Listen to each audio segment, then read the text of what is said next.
From the 1011 Now streaming studio, this is 1011's Morning Pulse. Sponsored by Murray Roofing. Good morning. This is Craig Allison with your Morning Pulse for Friday, October 17th. Our first story this morning, an update in the transition of McCook's work camp into an ICE detention center.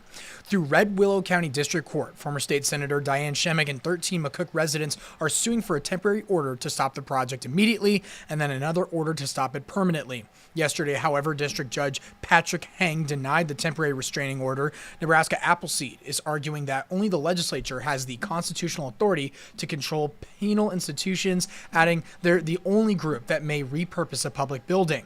District Judge Heng did, however, schedule a hearing on October 24th and to hear arguments on that request, which could stop the project. At the same time, Governor Pillen's office announced this week that the detention facility will start accepting detainees on November 1st. So be sure to stick with us at 1011 Now for more updates on this. Your second story, we finally know more about an arrest on I-80 near Waverly Wednesday morning that drew a heavy police response and backed up traffic. Around 8 a.m., the Nebraska State Patrol says they were tipped off by officials from Milwaukee that a person wanted in connection to a homicide investigation was traveling through the state, adding they believe he shot another man Tuesday morning. A trooper found the vehicle heading west toward Lincoln and stopped it, and the driver was arrested and remains in custody, waiting to be extradited. Third story this morning, the Nebraska Farm Bureau is pressuring the state's congressional delegates and supporting farmers and ranchers during the ongoing trade war with China. One Nebraska farmer says because China is not buying American soybeans, there's not an outlet for them to move grain through the system. Many are also unhappy at the Trump administration's $20 billion bailout of Argentina, a competitor in the soybean market that's selling crops to China. Also, the government shutdown means farmers and the Nebraska Farm Bureau aren't receiving weekly crop reports. Another crime tracker this morning, 34-year-old Alexander Sanchez of Oklahoma was arrested in Lincoln last weekend in connection to a weeks-long stalking incident at UNL.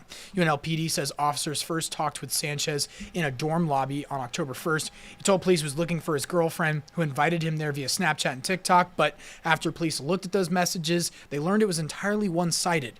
UNLPD warned him he'd be cited for trespassing if he came back. The court documents show he kept trying to reach out to the victim. He's charged with stalking and second-degree criminal trespassing, but has pled not guilty to both charges. And wrapping things up with your final story, if you've taken a stroll outside lately, you may have seen more monarch butterflies in our area. Nebraska serves as one of the pit stops for monarchs, migrating all the way down to Mexico for overwintering.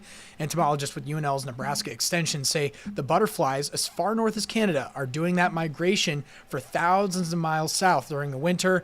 Entomologists say butterfly populations have traditionally been in decline due to habitat loss, but they have seen some recovery as people create those pollinator spaces. So definitely head outside and catch the monarchs while they're still here.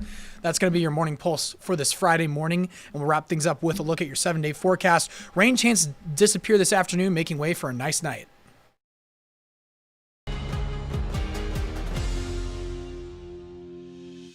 You've been listening to 1011's Morning Pulse. Watch, listen, stream on the 1011 Now app, on YouTube, or wherever you get your podcasts. Sponsored by Murray Roofing.